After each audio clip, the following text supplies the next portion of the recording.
Así que gracias al Señor por este tiempo, hermanos. Les voy a invitar a que abran sus Biblias en el Evangelio según Mateo. Evangelio según Mateo, capítulo 12. Vamos a dar lectura esta vez, mis amados hermanos, del versículo 22 hasta el versículo 32.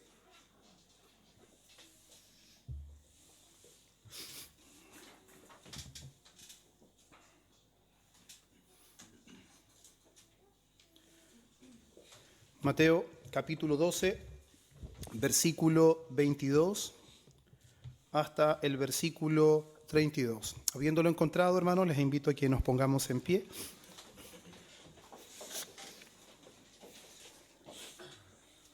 Siguiendo la serie del Evangelio según Mateo, capítulo 12, versículo 22 al versículo 32, y la palabra del Señor dice así.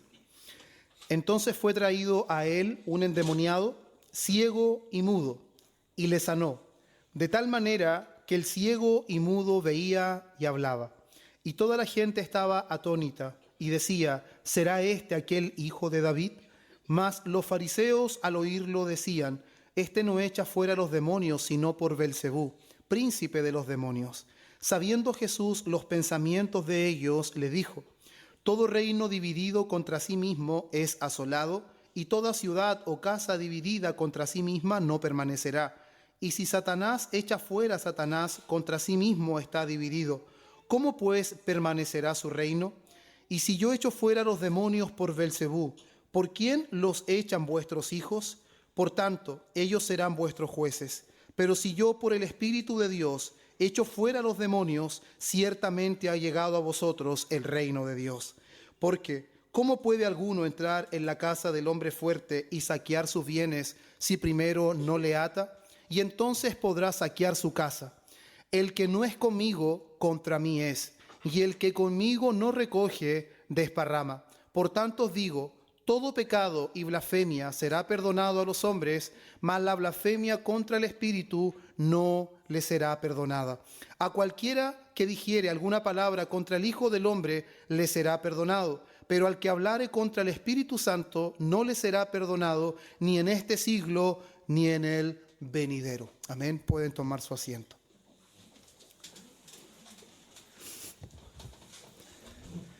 Sin duda alguna, hermanos, este es uno de aquellos pasajes difíciles, no sencillos, y al mismo tiempo que ha generado quizás controversia o diferente tipo de dudas en relación a lo que se menciona en este pasaje directamente, que es como lo más relevante, donde el Señor Jesús hace una afirmación escalofriante, donde habla acerca de lo que es la blasfemia contra el Espíritu Santo, donde se considera que es un pecado imperdonable, donde no tiene perdón ni en este siglo ni en el venidero, y donde Marcos en el capítulo 3 también menciona que aquel que comete este pecado es reo de eterna condenación, dando a entender claramente que no hay posibilidad alguna de que alguien cometa este pecado y finalmente termine siendo salvo. No hay posibilidad de perdón. Y antes, hermanos, de que nos introduzcamos directamente al sermón, como les digo que es un pasaje quizás complejo, no sencillo, quiero a través del sermón, hermanos, responder algunas preguntas que creo que pueden surgir en todos nosotros. Al momento que pude elaborar el sermón, me di cuenta que podían saltar estas dudas, y espero que con la ayuda del Señor, hermanos, podamos responder a lo largo del sermón estas 4 preguntas. ¿Qué es la blasfemia contra el Espíritu Santo? ¿Qué es la blasfemia contra el Espíritu Santo? Podamos entender si es posible que hoy podamos cometer este pecado. ¿Cómo saber si hemos cometido este pecado?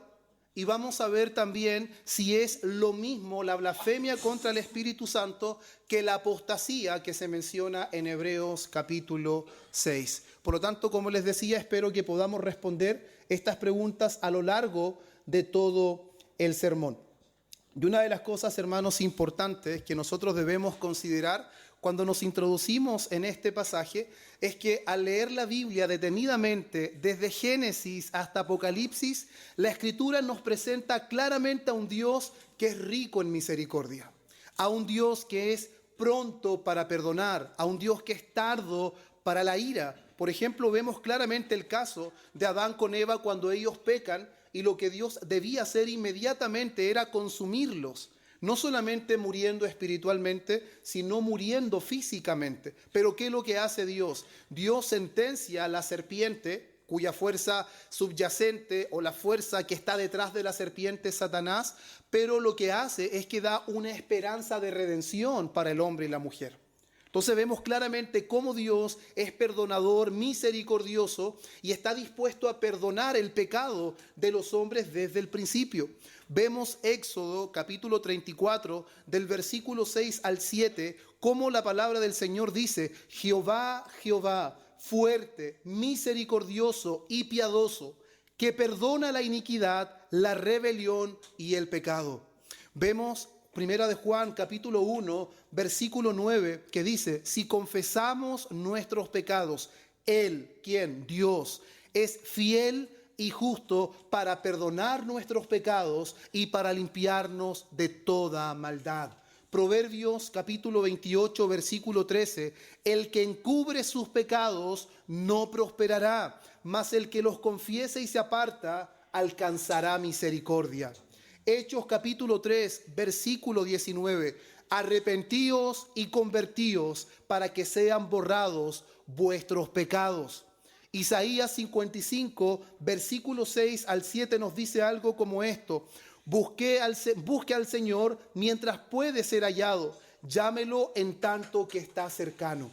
Eso nos muestra claramente, hermanos, que el Señor se revela como un Dios compasivo, como un Dios clemente, un Dios misericordioso. En resumidas cuentas, un Dios perdonador.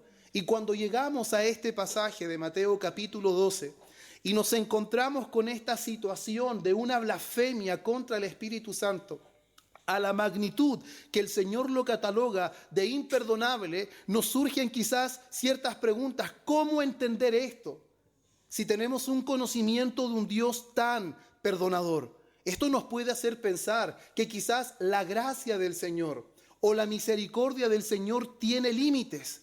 Pero vamos a ver que este pasaje no enseña que la misericordia de Dios o la gracia de Dios tiene límites. Vamos a nuestro pasaje. El versículo 22 dice lo siguiente: entonces fue traído a él un endemoniado, ciego y mudo, y le sanó de tal manera que el ciego y mudo veía y hablaba. Nuestro primer punto en este sentido, hermanos, porque lo otro son preguntas que vamos a ir respondiendo a lo largo, pero nuestro primer punto es un hombre que es endemoniado, ciego y mudo. Eso nos da a entender, hermanos, que el hombre que traen a Jesús claramente está en una condición bastante desprovista. Se encuentra en una situación bastante deplorable. No es diferente a la situación que se encuentra el hombre que está paralítico en Mateo capítulo 9, cuando 4 amigos o 4 familiares, no relata la Biblia si eran amigos o si eran familiares, finalmente se hacen paso por arriba de la casa de Pedro para llevarlo a los pies de Jesús. Entonces, la situación en este caso no es diferente. Este hombre se encuentra incapacitado, está poseído por un demonio y como resultado este hombre está ciego y está mudo. Eso quiere decir que por su propia cuenta este hombre no podía venir a Jesús, por su propia cuenta este hombre no pudo haber oído la verdad de Jesús y al mismo tiempo este hombre no tenía la capacidad de poder profesar palabra alguna porque su condición era de ciego y era mudo. Lo más probable es que este hombre también fuera sordo. Normalmente cuando son mudos son sordos. Está muy relacionado esa deficiencia, pero la palabra directamente no lo menciona. Lo que nosotros, hermanos, debemos destacar en este punto es principalmente cómo Mateo ha venido desarrollando progresivamente la identidad mesiánica en la persona de Jesucristo. Desde el comienzo asociándolo como el hijo de David, el hijo de Abraham, mostrando claramente que él es el cumplimiento profético que nacería de una virgen. Y en adelante, el Evangelio de Mateo se caracteriza por decir para que se cumpliese lo que fue dicho por el profeta. Él está empecinado en poder demostrar claramente que Jesucristo es el Mesías prometido, que Israel no debe esperar a otros, no debe esperar a ningún otro, porque las credenciales, los milagros, las señales que el Señor ha hecho, está claramente evidenciando que Él es el que había de venir. De hecho, nosotros, por ejemplo, podemos ver cómo Mateo ha presentado claramente que Jesús tiene poder sobre la enfermedad. En Mateo capítulo 8 vemos eso. También vemos que Él tiene poder sobre la naturaleza, cuando Él calma la tempestad en medio de un momento difícil con los discípulos. Él tiene también autoridad sobre los demonios. Es algo que no es solo exclusivo de este pasaje. También hemos visto cómo el Señor Jesús ha liberado a otros endemoniados. Él es el que tiene poder sobre el pecado. Recordemos que Él no solamente le dijo levántate y anda. Lo primero que le dice al paralítico es: tus pecados te son perdonados. Levántate, toma tu lecho y anda. También vimos en Mateo 9:25 que Él tiene poder sobre la muerte. Él le devuelve viva la hija Jairo.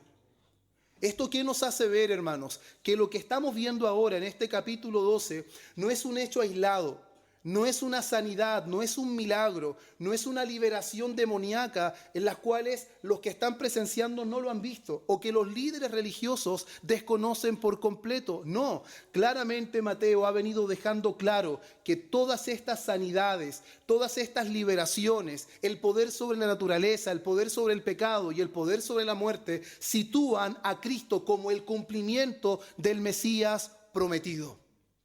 Él es el cumplimiento de muchos pasajes de Isaías, como Isaías 35, Isaías 42, Isaías 61.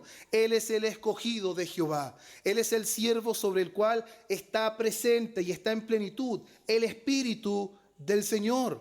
¿Y eso qué nos deja claro, hermanos? Que Jesús ha venido a establecer el reino de Dios. Él ha venido a establecer el reino de Dios sobre el dominio de Satanás. ¿Por qué esto es tan importante? Porque la condición en la que se encuentra este hombre no es más que la evidencia de las consecuencias del pecado en la vida de los hombres. Recordemos que antes del pecado no había enfermedad. Antes del pecado, hermanos, Satanás no gobernaba la vida de los hombres. Por lo tanto, la situación en la que se encontraba este hombre es una clara evidencia de las consecuencias catastróficas del pecado. Es la evidencia del dominio de Satanás sobre la humanidad presente en el momento que nuestro Señor estaba. Por eso, hermanos, los milagros y las sanidades de Cristo en Mateo son fieles, hermanos, reflejos de que Él es el que venía como Mesías. Él es el que tiene autoridad y Él es el que viene a redimir a su pueblo. No hay otro. Él es el que viene a cumplir este propósito. Él es el cumplimiento pleno de Génesis capítulo 3, versículo 15. Él es el que viene a aplastar la cabeza de la simiente de la serpiente. Y tenga esto en mente, hermanos, porque los judíos eran un pueblo, o el pueblo, que tenía altas expectativas del advenimiento de su Mesías. Todo Israel esperaba al Mesías. Todo Israel esperaba que ese descendiente de la mujer algún día llegara. La diferencia es que las expectativas mesiánicas no calzaban con las expectativas bíblicas. Y ocurre algo bastante llamativo. La gente queda atónita. La gente queda maravillada. La palabra que se utiliza aquí para atónita es la palabra existemi y significa quedar fuera de sí, quedar estupefacto, sobrecogido. Es quedar inclusive con la conciencia paralizada. Eso significa, hermanos, que a pesar de todo el desarrollo que Mateo ha venido contando, de las obras innegables y claras de nuestro Señor Jesucristo, en este momento en particular, las personas quedaron completamente maravilladas por la obra que el Señor estaba haciendo. Para ellos no fue un milagro más, para ellos fue una clara señal de autoridad divina. Y una de las cosas importantes aquí que llama la atención es que a pesar de que las personas quedaron atónitas, quedaron maravilladas por lo que estaba ocurriendo, el texto dice que la multitud se hizo una pregunta. Y la pregunta que se hace la multitud es: ¿será este aquel hijo de David? ¿En verdad aquel que ha hecho esta obra será el hijo de David? Y esta expresión, hermanos, que la multitud usa para referirse a Jesús es una alusión clara al descendiente prometido de la casa de David. Están claramente preguntándose, ¿será este verdaderamente el rey prometido, el descendiente de David? Lo que podemos ver claramente en el segundo libro de Samuel, capítulo 7, 12 al 16, y también en Isaías, capítulo 9, versículos 6 y 7. Y esto, hermanos, lo que nos llama la atención es que el milagro que acaba de hacer Jesús en las personas ocasiona algo. Ellos están reconociendo que Jesús es algo más que simplemente un sanador. Que Jesús es algo más que simplemente alguien que está trayendo simplemente curaciones o está haciendo bien a los más desvalidos. Este milagro que el Señor hace, hermanos, lo ven como una señal del reino. Jeremías capítulo 23, versículo 5 dice: He aquí vienen días, dice Jehová, en que levantaré a David renuevo justo. Entonces, esta pregunta que se están haciendo, si será este el hijo de David, claramente es una alusión al descendiente de David. Es el Mesías prometido. Pero hay un problema en todo esto, hermanos. Su asombro no necesariamente se traduce en fe. Estas personas que estaban viendo el milagro del Señor Jesús, cómo este hombre estaba siendo curado completamente, los asombró. Y es algo que en este tiempo nosotros también podemos experimentar. Normalmente el ser humano va en búsqueda de cosas maravillosas, de cosas extraordinarias, y se puede maravillar, puede quedar atónito por un momento, pero eso no significa que un asombro se traduzca en fe. Mientras el asombro no se traduzca en fe, no estamos hablando de verdadera conversión. Ellos podían estar viendo claramente la obra del Señor, pero aún no creían en el Señor de la obra. Una cosa es maravillarse por los aspectos externos de lo que es el Evangelio, pero otra cosa es maravillarse por el Señor del Evangelio.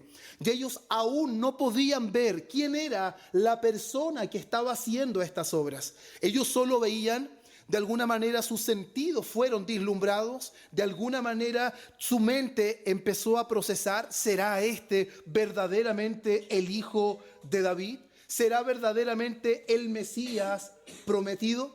Hermanos, muchos se maravillaban ante la obra de Dios, muchos quedaban asombrados, pero aún no se rendían ante el Señor. Aún no se rendían. Y hermanos, esto parece un acontecimiento que pasó solamente en el tiempo de Jesús, pero en nuestro tiempo actual es algo que todavía está muy presente. Maravillándose de manera externa, pensando que simplemente eventos extraordinarios, milagros de envergaduras van a hacer que las personas verdaderamente entiendan. Cuando Lucas expresa en su texto y da a entender ese caso del rico y Lázaro, nos muestra claramente que aunque alguien viniera de entre los muertos, las personas no van a creer. El medio que Dios utiliza para que los hombres crean es la revelación clara de su palabra aplicada por el Espíritu Santo en nuestros corazones. El pensar que las personas van a creer meramente por cosas externas o por milagros vistos, visibles, es algo que no es así, hermanos. Eso ocurrió ayer, ocurrirá hoy y ocurrirá siempre. Estas personas estaban asombradas, estaban maravilladas por lo que sus ojos estaban viendo, pero aún no se traducía en fe. Y toda la gente estaba atónita y decía: ¿será este el hijo de David? Mas los fariseos al oírlo decían: este no echa fuera los demonios, sino por Belcebú, príncipe de los demonios. Lo que para algunos al menos estaba sembrando la duda, hermanos, lo que para algunos al menos estaban preguntándose si este quizás era el hijo de David o si quizás todavía no tenían cierta claridad, pero al menos podemos hablar de que había un grupo de personas que estaba teniendo ciertas dudas. El milagro era indudable, la obra era visible, pero había otro grupo que eran los principales de la sinagoga, que eran los fariseos, que ellos dudaron completamente de la obra del Señor. Y aquí, hermanos, es algo muy importante. Cuando nosotros vimos el sermón anterior o el antepasado, porque el anterior vimos la obra del Espíritu Santo o el ministerio del Espíritu Santo en la vida de nuestro Señor Jesús, el anterior a ese, nosotros vimos cómo termina el versículo 15 del capítulo 12. donde Jesús claramente sana a un hombre que tenía la mano seca. Los hombres intentaron tentar al Señor Jesús con este hombre, pero el Señor Jesús mostró que todas las palabras anteriores que él había dicho, posicionándose como el Señor del día de reposo, eran evidenciados con el poder sanador en este hombre de la mano seca. Pero ¿qué es lo que ocurre? La evidencia no cambió la indisposición de los religiosos de aquel tiempo.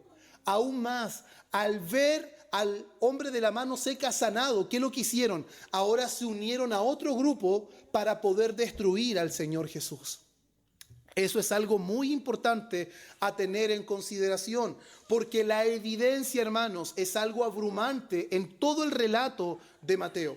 Pero ni toda la evidencia, ni todos los enfermos sanados, ni todos los endemoniados liberados, ni una niña traída a la vida, ni el pecado perdonado es suficiente para convencer la incredulidad de los religiosos de aquel tiempo. Ellos están empecinados en poder destruir a Jesús. Ellos ya habían acordado que iban a destruir a Jesús a como dé lugar. Por eso aquí cuando dice, mas los fariseos al oírlo decían, este no echa fuera los demonios, sino por Belcebú, príncipe de los demonios. Y aquí, hermanos, es algo importante a destacar. La reacción de los fariseos es absurda, es completamente absurda. ¿Por qué, hermanos, es absurda? Porque ellos están atribuyendo algo visible, algo tan claro, algo tan notorio. Un hombre en esa condición ya no está así. Es un hombre que ahora puede ver, es un hombre que puede hablar, es un hombre que seguramente está en su sano juicio. Pero los fariseos entrando en pánico, hermanos. ¿Se imaginan ustedes? Jesús acaba de hacer un milagro más. Jesús sanando, liberando endemoniados, haciendo hablar a un mudo, haciendo ver a un ciego. Y ese mismo Jesús es el que los ha encarado durante todo su ministerio. El Señor Jesús ha dejado en evidencia la hipocresía del grupo religioso de aquel tiempo, de los que lideraban Israel. Imagínense, a tal punto, hermanos, es el amor por su ego y por su orgullo, que están dispuestos inclusive a hacer una declaración tan absurda como atribuir la obra clara del Señor Jesús nada más y nada menos que a Belcebú, el príncipe de los demonios.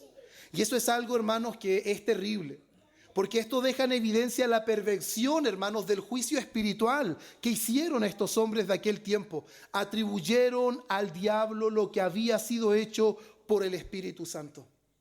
¿Y por qué es tan absurdo? Isaías capítulo 5, versículo 20, nos dice lo siguiente. Ay de aquellos que a lo malo dicen bueno, y a lo bueno malo, que hacen de la luz tinieblas y de las tinieblas luz. Hermanos, no hay ningún momento en la historia de la redención en donde la obra de Dios sea más claramente visible que en la faz de Jesucristo. No hay en ningún momento de la historia donde Dios sea más claramente visto, hermanos, que en la persona de Jesucristo. Él es la imagen del Dios invisible.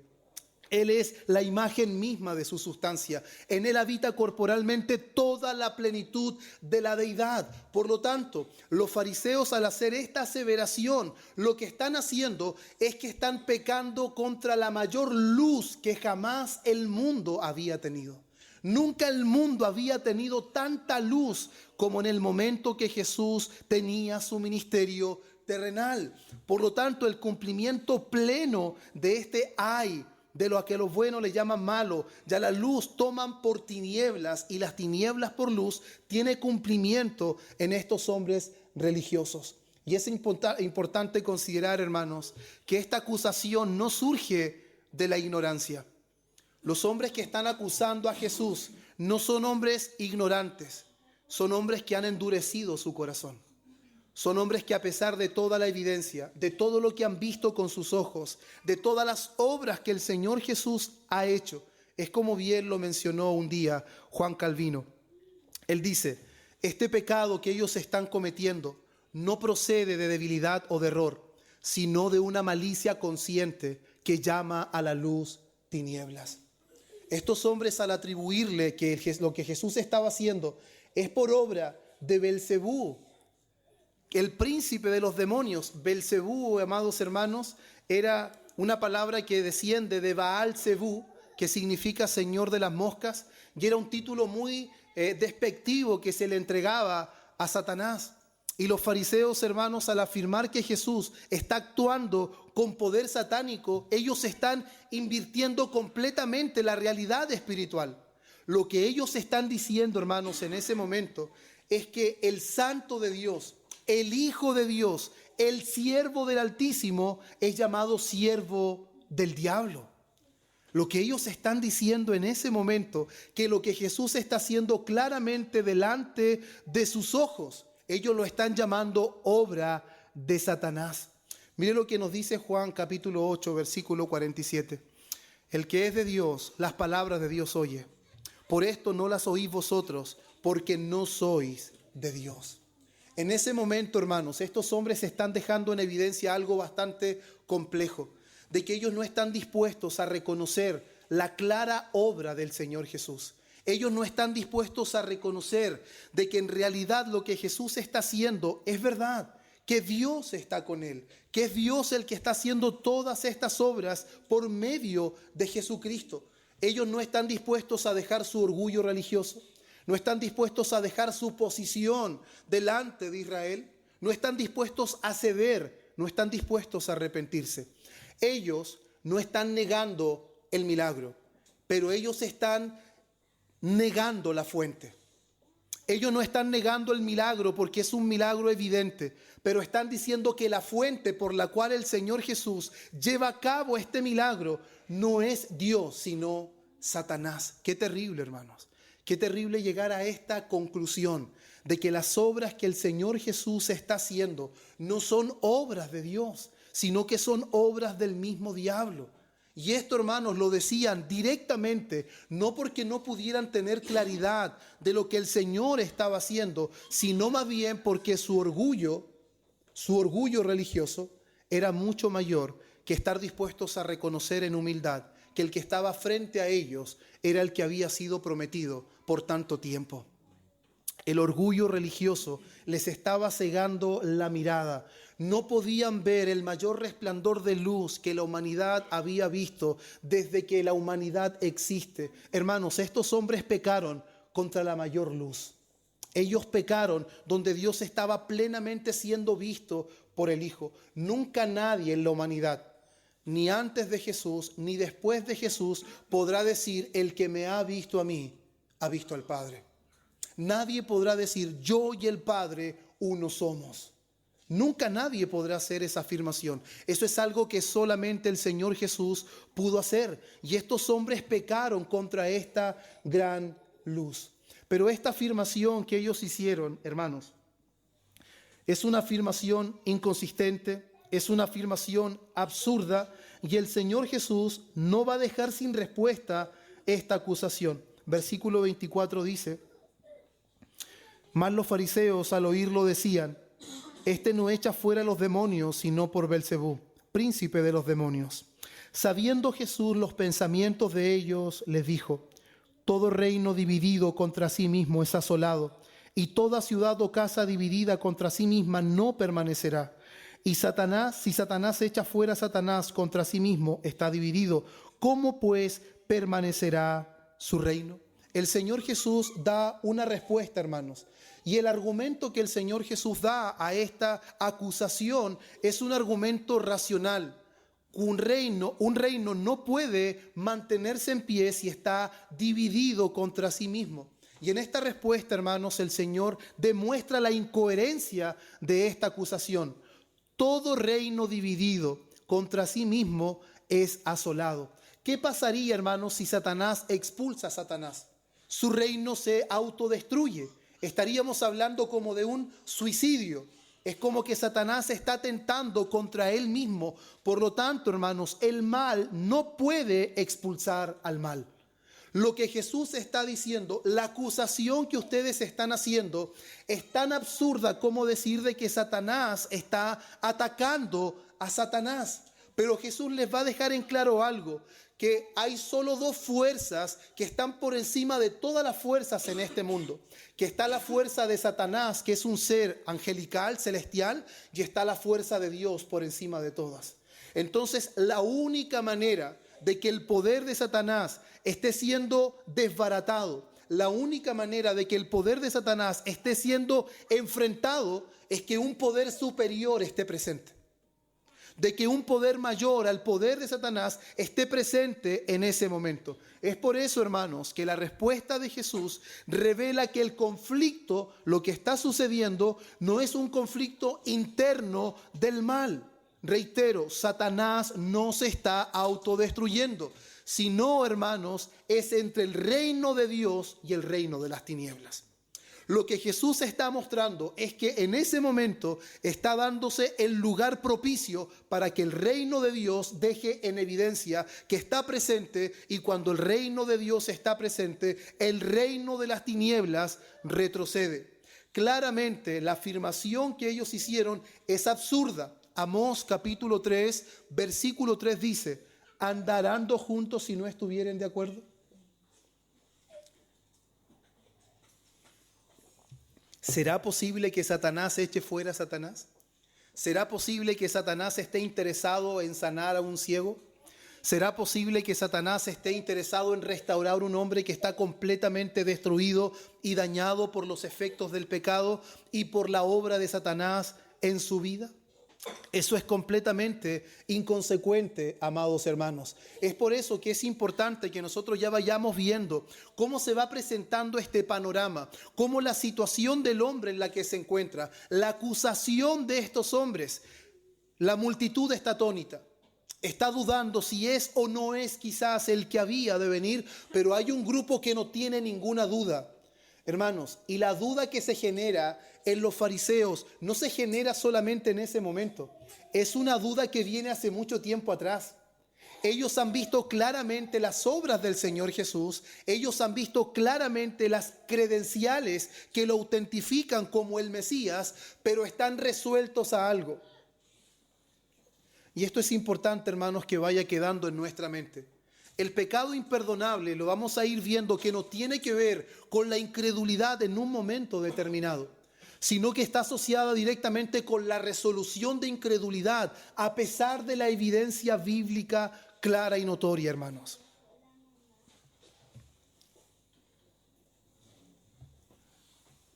Versículo 25. Sabiendo Jesús los pensamientos de ellos, le dijo: todo reino dividido contra sí mismo es asolado, y toda ciudad o casa dividida contra sí misma no permanecerá. Y si Satanás echa fuera a Satanás, contra sí mismo está dividido. ¿Cómo pues permanecerá su reino? Lo que ustedes están diciendo es completamente absurdo, es ilógico. No puede ser Satanás echando fuera a Satanás. Satanás, a pesar de que es engañador desde el principio, él es padre de mentira, pero su organización es a tal punto que él no estaría interesado en destruirse a sí mismo. Y si yo echo fuera a los demonios por Belcebú, versículo 27, ¿por quién los echan vuestros hijos? Él le hace esta pregunta ahora contraponiéndose a la acusación que ellos están haciendo. Si yo echo los demonios por Belcebú, el príncipe de los demonios, ¿por quién lo hacen entonces sus hijos? Y una de las cosas importantes a considerar aquí, hermanos, es que la expresión vuestros hijos no se está refiriendo directamente a los hijos de estos religiosos, sino que se está refiriendo a discípulos o a seguidores de judíos. Eso también lo menciona en el texto paralelo de Lucas. Posiblemente, hermanos, se refiere a fariseos que practicaban el exorcismo y eran reconocidos entre ellos mismos. De hecho, hay un caso en Hechos, capítulo 19, versículo 13, donde ciertos judíos ya habían escuchado acerca del poder de los discípulos, que al mencionar el nombre de Jesús, los demonios salían. Tristemente, en ese momento ocurrió algo que en este tiempo también sucede, que pensamos de que el nombre de Jesús es un nombre mágico. Decimos nombre de Jesús y prácticamente las cosas se van a dar por automático. En ese momento, en Hechos capítulo 19, versículo 13, hombres intentaron echar fuera demonios del cuerpo de un hombre. Pero ¿qué fue lo que pasó? Que el demonio habló. Y el demonio dice que a Jesús conoce y de Pablo han oído, pero ¿ustedes quiénes son? Entonces intentaron hacer un exorcismo en un hombre, pero claramente salieron dañados porque el hombre se agolpó sobre ellos y pudo más que ellos porque tenía una fuerza distinta, habían demonios en su cuerpo. Entonces los exorcismos en ese tiempo ya existían. Habían ciertos hombres que pertenecían a los fariseos que practicaban esto. Y lo más curioso de todo esto es que nunca, hermanos, nunca los fariseos pudieron colocar en cuestionamiento que los exorcismos que ellos practicaban eran de Satanás. Ellos siempre atribuyeron que todo lo que hacían provenía de Dios. Pero ahora Jesús, el Hijo de Dios, el que ha hecho innumerables milagros, ha hecho innumerables sanidades, ha dado vida a una niña muerta, ha perdonado pecados, Él está siendo cuestionado por los líderes religiosos. Y no está siendo cuestionado porque su milagro no puede ser medible, sino que está siendo cuestionado porque atenta directamente contra su orgullo, atenta directamente contra su estabilidad dentro del liderazgo religioso. Ellos estaban directamente acusando al Señor de hacer los milagros por el poder de Belcebú, pero Jesús confronta su incoherencia. Si ellos están aceptando que sus discípulos expulsan demonios por el poder de Dios, ¿por qué están acusando a Jesús de que Él lo hace por el poder de Satanás? Y en ese momento, hermanos, ya el Señor Jesús una vez más empieza a exponer su hipocresía. Ellos tienen un doble estándar. Ellos dicen que sus discípulos echan fuera los demonios por el poder de Dios, pero la obra de Cristo, que es mucho más poderosa, que es mucho más evidenciable, que dejan a la vista que son señales mesiánicas, ellos se las atribuyen al diablo. ¿Eso qué significa, hermanos? Ese argumento desenmascara, hermanos, su ceguera espiritual. Estos hombres podían conocer toda la ley, podían conocer todas las tradiciones de Israel, pero estos hombres estaban ciegos ante la realidad de que era Dios mismo que estaba haciendo las obras por medio de Jesucristo. No es que ellos no pudieran ver la verdad, hermanos, es que no querían verla. No querían verla. El hombre con la mano seca fue sanado y ellos no querían ver esa realidad. De hecho, mire lo que dice Mateo capítulo 21, adelantándonos un poco. No es algo que todavía hemos visto. Pero el versículo 14 y 15, para que tengamos mayor claridad de que es algo persistente en la vida de estos hombres.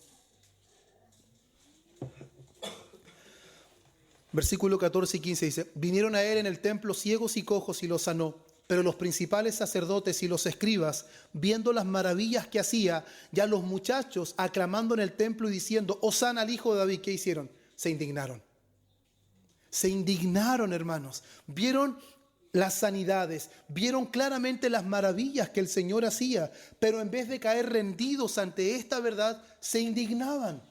Sus corazones se llenaban de incredulidad, se llenaban de enojo, de ira. Ellos habían resuelto abiertamente destruir al Señor Jesús, hermanos. Por lo tanto, estamos viendo, hermanos, de qué se caracteriza, qué es lo que contiene este pecado imperdonable, de qué está compuesto esta blasfemia que no tiene perdón ni en el presente siglo ni en el venidero. ¿Qué es lo que en realidad está compuesta, hermanos, esta blasfemia que es tan terrible, que hace a cualquier hombre, a cualquier mujer reo de condenación eterna? El Señor Jesús en el versículo 28 dice: pero si yo por el Espíritu de Dios echo fuera los demonios, ciertamente ha llegado a vosotros el reino de Dios. Anteriormente le dice: vuestros hijos, sus discípulos, sus seguidores van a ser sus jueces. Ellos mismos son los que hacen diferentes obras y ustedes se la atribuyen a Dios, pero yo ahora lo que hago, lo hago en el poder de Belcebú. Ellos serán vuestros jueces. Al igual como se levantará la reina del sur, al igual como se levantará los ninivitas en el día del juicio, por cuanto uno mayor que Salomón, por cuanto uno mayor que Jonás delante de ustedes, así vuestros discípulos se levantarán contra ustedes y serán sus jueces, porque ustedes son hombres de doble estándar. Lo que hacen ellos es Dios, lo que hago yo es de Belcebú. Ellos no están negando el milagro, ellos están revirtiendo la base de donde procede. No es Dios, es Satanás. Están dando una afirmación completamente inconsistente, pero es una afirmación muy terrible, hermanos. Pero el Señor dice: si por el Espíritu de Dios echo fuera los demonios, hay algo que deben tener claro: ciertamente ha llegado a vosotros el reino de Dios. Y esto es extraordinario, hermanos, y me gusta también cómo lo dice Lucas en su paralelo 11:20. La expresión que usa Lucas es: si por el dedo de Dios echo fuera los demonios. Mateo dice: si por el Espíritu de Dios echo fuera los demonios. Lucas dice: si por el dedo de Dios echo fuera los demonios. Cuando leía este texto me fue imposible no llegar a Éxodo capítulo 8 versículo 19, cuando Dios está haciendo todas las maravillas en presencia de Faraón y de los magos, pero ellos no quieren darse por vencidos e intentan imitar. Pero hay un momento, hermanos, en ese pasaje donde ellos son incapaces de imitar las señales que Dios está haciendo por medio de Moisés y de Aarón. Y ellos hacen esta confesión: esto es el dedo de Dios. Llegan a la conclusión que es el dedo de Dios el que está haciendo las obras que se están manifestando claramente en Egipto. No era poder humano, sino que era poder divino. Hermanos, los mismos magos en el tiempo de la esclavitud de Israel en Egipto entendieron: este no es Moisés, este no es Aarón, esto es el dedo de Dios. Es Dios el que está haciendo estas cosas, no son los hombres que están haciendo estas cosas. Y Deuteronomio 26, versículo 8 lo afirma: con mano fuerte y brazo extendido los sacó Jehová de Egipto. Quien sacó a Israel de Egipto, quien trajo liberación y redención de la esclavitud, no fue Moisés, no fue Aarón, sino fue el Señor. Y hermano, Jesús se está colocando en la línea de los actos redentores de Dios, pero se está colocando en un nivel superior. Así como Moisés libertó al pueblo de Israel de Egipto, Cristo es ahora el que liberta a los hombres del dominio de Satanás. Eso no está desconectado de la redención que Dios dio al pueblo de Israel de una esclavitud física, de una esclavitud temporal, pero Dios se hizo conocer con grandes obras y grandes prodigios a través de Moisés. En Egipto, hermanos, los falsos imitadores intentaron reproducir las obras divinas, pero ellos no pudieron. Pero en Mateo 12 hay algo más terrible. No son los adivinos, no es Faraón, sino que son los líderes religiosos, los mismos fariseos, los que atribuyen a Satanás mismo las obras que el Hijo de Dios está haciendo. Y si nosotros miramos, hermanos, el caso en el tiempo de Israel en Egipto y el tiempo que están enfrentando a los fariseos, en ambos casos es la dureza del corazón la que impide reconocer la obra de Dios. Es solamente la dureza del corazón. Salmos 95, 7 y 8 habla acerca del peligro de la dureza del corazón. Si hoy oyereis su voz, no endurezcáis vuestros corazones. La dureza del corazón, hermanos, en ese momento estaba manifestándose en su máximo esplendor. Y vemos, hermanos, cómo el dedo de Dios simboliza la acción directa, hermanos. La acción directa, poderosa e indiscutible del Espíritu Santo. Negar, hermanos, esa evidencia es blasfemar contra el agente divino que es el Espíritu Santo. Juan 6:63 dice que el Espíritu es el que da vida. Ellos están dando a entender que no es el Espíritu Santo. Están negando al Espíritu que da vida, porque la carne nada aprovecha. Y en el versículo 29, cuando dice: porque ¿cómo puede alguno entrar en la casa del hombre fuerte y saquear sus bienes si primero no le ata? Jesús, hermanos, lo que explica aquí es que Satanás es ese hombre fuerte. Él es el que mantiene cautivo, hermanos, a los hombres, y Cristo es el hombre más fuerte que lo vence y libera a sus cautivos. Lucas 11:22 amplía un poco esto y dice: el más fuerte viene sobre él, lo vence y reparte el botín. Entonces ese lenguaje, hermanos, ¿qué es lo que está haciendo? Está anticipando la victoria de la cruz por parte de nuestro Señor Jesús. Colosenses 2:15 dice: despojando a los principados y potestades, los exhibió públicamente, triunfando sobre ellos en la cruz. Por lo tanto, hermanos, el Señor Jesús está situando ahora algo muy importante.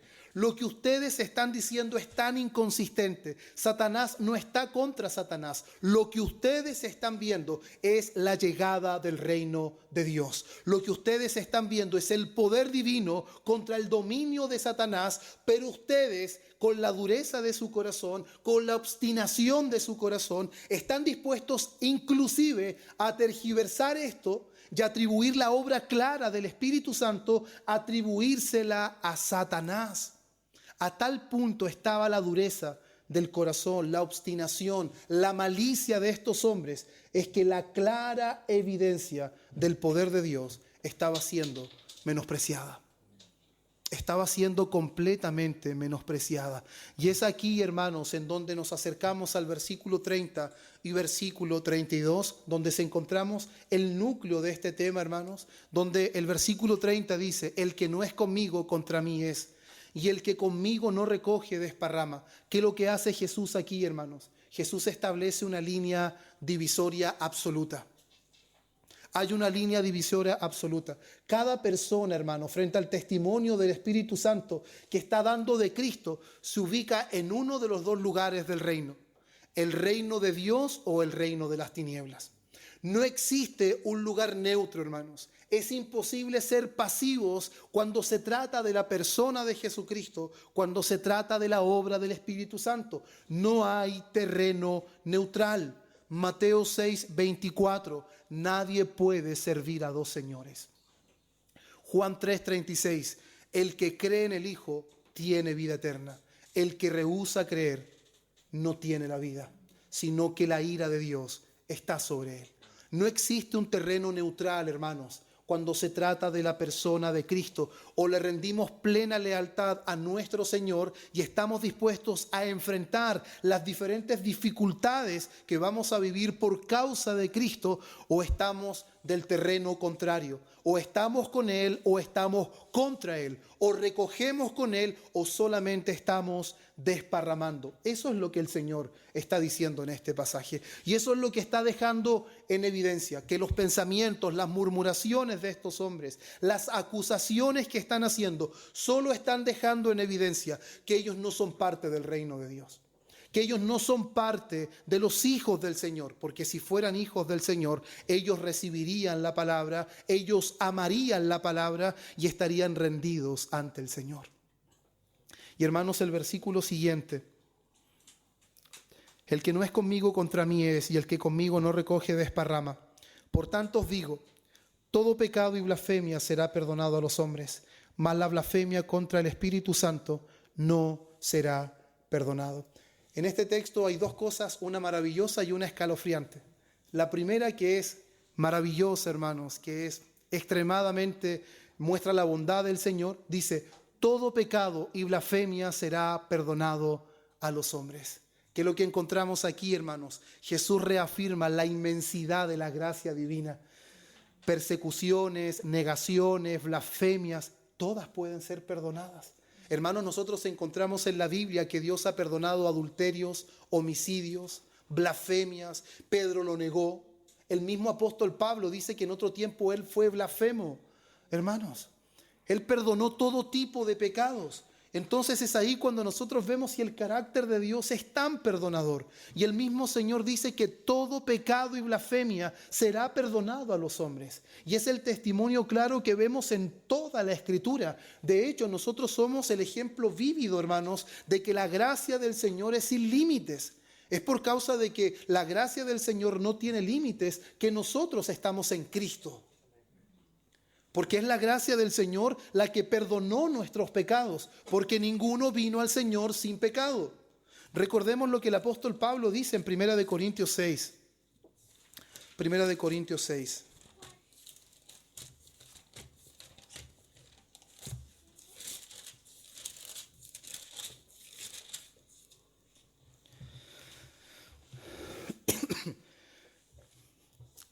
Versículo 9. Dice: ¿no sabéis que los injustos no heredarán el reino de Dios? No erréis, ni los fornicarios, ni los idólatras, ni los adúlteros, ni los afeminados, ni los que se echan con varones, ni los ladrones, ni los avaros, ni los borrachos, ni los maledicientes, ni los estafadores heredarán el reino de Dios. Y mire lo que dice el versículo 11. Y esto erais algunos, mas ya habéis sido lavados, ya habéis sido santificados, ya habéis sido justificados en el nombre del Señor Jesús y por el Espíritu de nuestro Dios. Esto deja en evidencia, hermanos, que la gracia del Señor, la inmensidad de la gracia, no conoce límites, hermanos. No conoce límites. Puede perdonar a un blasfemo como Pablo y puede perdonar a alguien que reniega contra él como Pedro. Su gracia, hermanos, es incomparable. De hecho, Isaías capítulo 1, versículo 18, lo expresa de muy buena forma. Vengan luego, dice Jehová, y estemos a cuenta. Si vuestros pecados fueren como la grana, como la nieve serán emblanquecidos. Y como leíamos en Proverbios 28:13, el que confiesa sus pecados y está dispuesto a apartarse alcanza misericordia. Por lo tanto, hermanos, qué extraordinario ver cómo la gracia del Señor no tiene límites, no tiene barreras, está dispuesto a perdonar todo tipo de pecados. Al más miserable de los hombres, el Señor Jesús perdona. No hay pecado que la sangre de Cristo no pueda limpiar, que el Hijo de Dios no pueda perdonar. Pero al mismo tiempo encontramos en este mismo versículo algo completamente aterrador, de que la blasfemia contra el Espíritu Santo no le será perdonada. Y aquí el Señor, hermanos, distingue entre hablar entre el Hijo del Hombre, que puede ser perdonado, y blasfemar contra el Espíritu Santo, que no puede ser perdonado. Y hablar contra el Hijo, hermanos, puede deberse a una ignorancia temporal. De hecho, el mismo apóstol Pablo, en 1 de Timoteo capítulo 1, versículo 13, él lo deja en manifiesto, que en otro tiempo, hermanos, él estuvo en ignorancia. En otro tiempo él fue blasfemo. Él actuaba en contra de la iglesia del Señor por causa de su ignorancia. Pero atribuir, hermanos, atribuir al Espíritu Santo, hermanos, las obras de Satanás, o atribuir las obras de Satanás al Espíritu Santo, hermanos, es una negación consciente de la verdad.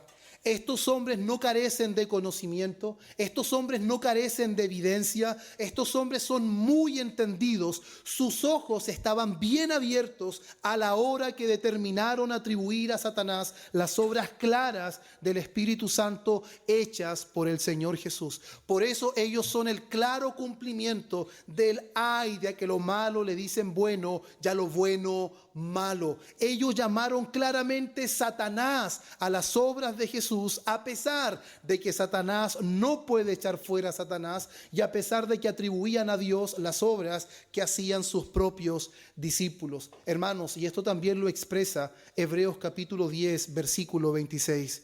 Si pecáramos voluntariamente después de haber recibido el conocimiento de la verdad, ya no queda más sacrificio por los pecados.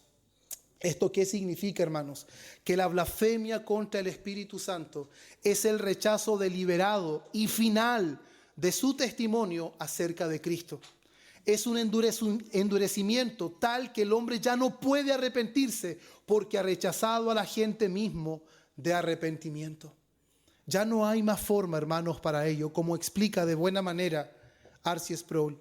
El pecado cometido por estos hombres fue un pecado consciente y deliberado, sabiendo que lo que rechaza es la verdad de Dios. Ellos sabían que están rechazando no una mentira.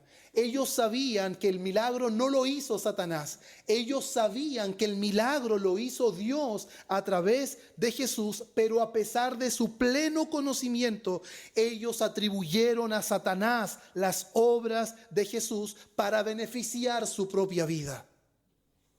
A tal punto puede llegar la maldad del corazón de los hombres que puede pecar contra tal magnitud de luz. El mismo Hijo de Dios está haciendo las obras y los hombres se la están atribuyendo a Satanás. A tal punto puede llegar la negrura del corazón de los hombres que aquel que no cometió pecado, que solo hizo bienes por donde quiera que él andaba, pero los hombres no están dispuestos a reconocer su señorío y aún más. No solo no están dispuestos a reconocer su señorío, sino más bien están dispuestos a atribuirle algo que ellos saben muy bien que no es verdad. Por lo tanto, la blasfemia contra el Espíritu Santo, hermanos, es un rechazo total y definitivo a la obra del Espíritu Santo, hecha claramente visible en la persona de Jesucristo. Y eso es algo terrorífico. Eso es algo terrible, hermanos, porque el hombre se pone en una posición sin retorno. Eso le podríamos llamar que el hombre pasó la línea en donde ya no hay regreso, hermanos.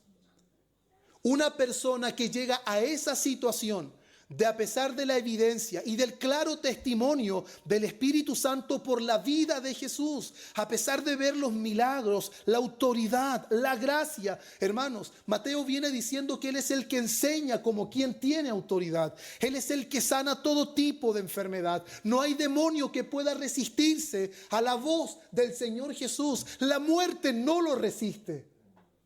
Él es el que perdona pecados. Y no solamente con su boca, Él levanta al paralítico evidenciando que Él es el Hijo de Dios y que tiene autoridad para perdonar pecados. Pero a pesar de toda la evidencia, a pesar de todo lo que sus ojos pueden ver, sus ojos, hermanos, no están cerrados. Yo quiero que escuchemos bien esta última parte, hermanos. Los ojos de los fariseos no están cerrados, están bien abiertos. Ellos no están pecando contra algo que no entienden. Están pecando contra la mayor luz que jamás alguien ha podido ver. Están pecando con el escenario completo, abierto ante sus propios ojos. Y a la conclusión que han llegado, este no hace las obras sino por Satanás. Este debe morir, este debe llegar a la cruz. Hermanos, cuando el Señor Jesús fue condenado ante la multitud, ante Pilato, eso no fue algo que sucedió ahí. Esto era algo que ya había sido conspirado por los fariseos. Los fariseos ya habían conspirado destruirlo. No es algo que sucedió fortuitamente. Estos hombres habían determinado destruir al Señor Jesús en contra de toda evidencia, en contra de toda la luz que ellos habían visto.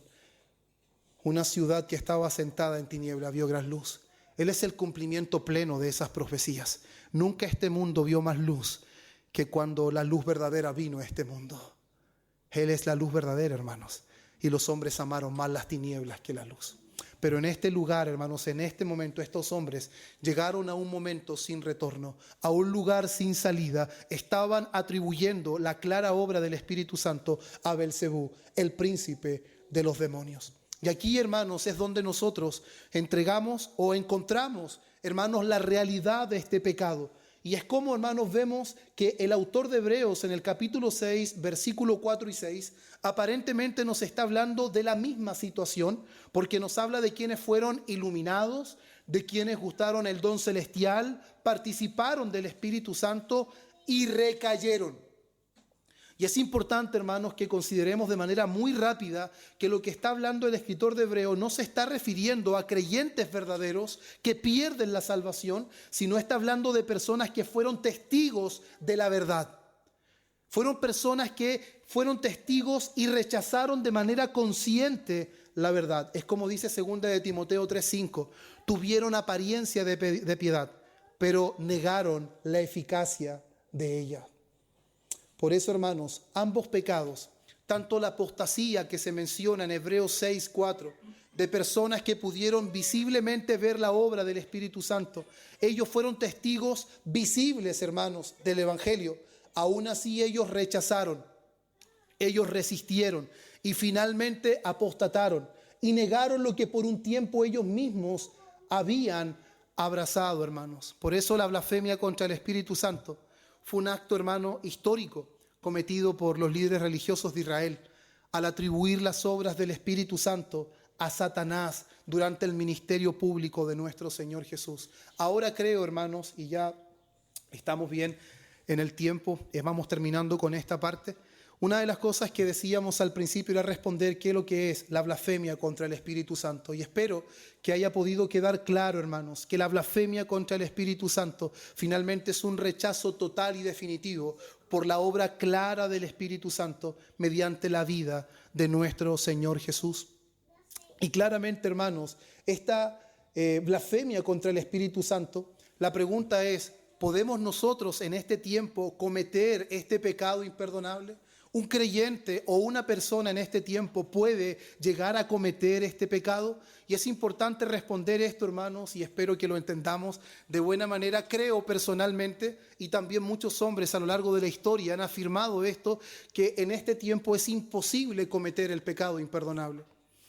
¿Imposible en qué sentido? En el mismo sentido original. Porque para poder cometer el pecado imperdonable que cometieron los fariseos en aquel tiempo, se requeriría, hermanos, la presencia terrenal de Cristo, obrando los milagros que Cristo hacía por el poder del Espíritu Santo.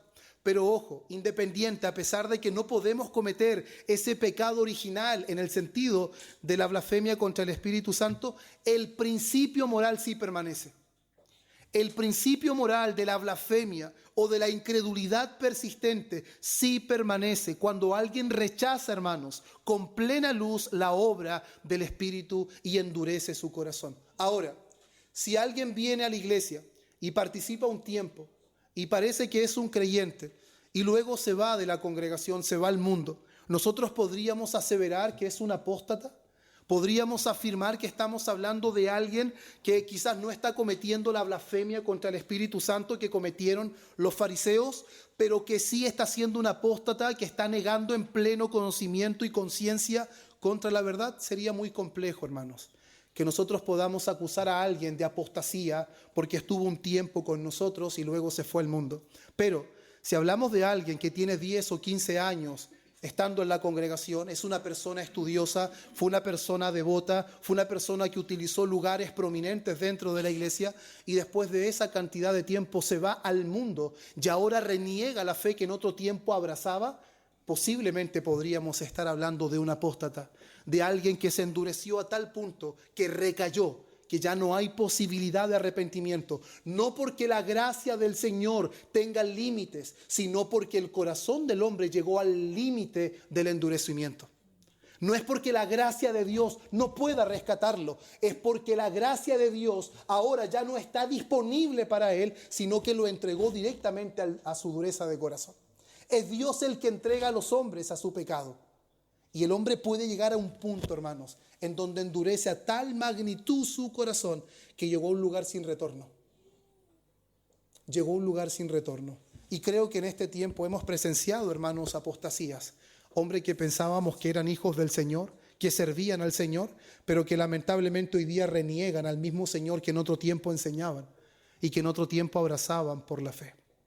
Ahora, hermanos, ¿cómo podemos saber si hemos cometido este pecado? Yo creo que más de alguno de ustedes se hizo alguna vez la pregunta: ¿he cometido el pecado imperdonable? ¿He pecado a tal punto, Señor, que es un pecado que usted no pueda perdonar? Quien teme, hermanos, y esto es algo que vi, que era un patrón en muchos teólogos reformados que mencionaban esto, quien teme haber cometido este pecado demuestra precisamente lo contrario. Quien teme haber cometido el pecado imperdonable es porque aún es sensible ante el Espíritu. Porque el que ha blasfemado, hermanos, contra el Espíritu ha endurecido a tal punto su corazón que no siente culpa ni temor. Los fariseos, ¿sabe lo que dijeron finalmente cuando Pilato resolvió llevar a la cruz a Cristo? Cuando él se lavó las manos, ¿qué fue lo que dijo el pueblo? Su sangre sea sobre nosotros y sobre nuestros hijos. ¿Se da cuenta de eso? No hay ninguna sensibilidad. No hay ningún remordimiento, hermanos. El endurecimiento de la blasfemia contra el Espíritu Santo es que se pierde toda sensibilidad, aún contra toda la luz, contra toda la evidencia, hasta el punto de decir que muera y que su sangre caiga sobre nosotros y que caiga sobre nuestros hijos. Ni siquiera hay un punto de remordimiento. Por lo tanto, todo aquel que teme haber cometido el pecado imperdonable es una clara señal de que no lo ha cometido. Ahora, ¿es lo mismo el pecado imperdonable contra la apostasía que hablábamos de Hebreos 6? No, hermanos. La blasfemia fue un rechazo directo y total a la obra visible del Espíritu en Cristo, y la apostasía es el abandono consciente de la fe conocida y abrazada en algún tiempo. Ambas, hermanos, reflejan endurecimiento que es peligroso, pero la primera fue única y la segunda sigue siendo una advertencia para los que rechazan la verdad. Por lo tanto, claramente la apostasía es algo que sí está vigente y es una forma de blasfemia contra el Espíritu Santo, pecando contra la luz, pecando contra la claridad del Evangelio y renegando contra aquello que en otro tiempo nosotros abrazamos. Por eso, hermanos, el pecado imperdonable, lo reitero, no limita la gracia de Dios, sino que muestra la profundidad de la incredulidad humana. Cuando, hermanos, la luz es llamada tiniebla. Qué terrible, hermanos, que la luz sea llamada tiniebla. Y así, hermanos, como Faraón vio el dedo de Dios y endureció su corazón, también los fariseos rechazaron la plenitud del Espíritu obrando en Cristo. Qué tragedia, hermanos. El mismo nivel de endurecimiento fue el mismo nivel en los fariseos. Por tanto, hermanos, el llamado del pasaje no es a que estemos temerosos y desesperados si es que hemos cometido o no cometido, sino que podamos rendirnos humildemente al Señor. Mientras el Espíritu sigue obrando, hermanos, en el corazón, hay esperanza. Y si ninguno de nosotros ha cometido el pecado imperdonable, hermanos, es porque el Señor no lo ha permitido. Es porque Él ha obrado en nuestras vidas y no ha permitido que nosotros apostatemos y que nosotros cedamos, hermanos. Segunda de Corintios 6:2, y con esto es lo último. Hoy es el tiempo aceptable. Hoy es el día de salvación. Y eso es lo que nosotros debemos creer y debemos confiar, hermanos. Vamos a orar. Padre bueno, oh Señor, te doy gracias por este tiempo que nos has permitido estar ante tu palabra, Señor. Anhelo con todo mi corazón que esta exposición, Señor, haya podido entenderse, que mis hermanos hayan podido nutrirse, alimentarse, Dios mío, a través de esta exposición. Es un pasaje complejo, nunca sencillo de exponer, pero Señor, creo que tu Espíritu Santo aplica eficazmente tu palabra en nuestro corazón. Te damos gracias, Señor, porque la luz que para algunos resultó en endurecimiento, la luz que para algunos resultó en blasfemia, imperdonable, en juicio, para nosotros resultó en salvación. Para nosotros resultó en perdón de nuestros pecados. La misma luz, Señor, que para algunos fue tropiezo, para nosotros, Señor, fue un bálsamo que, oh Señor, destiló desde nuestra cabeza hasta nuestros pies. Gracias por la obra gloriosa de tu Espíritu.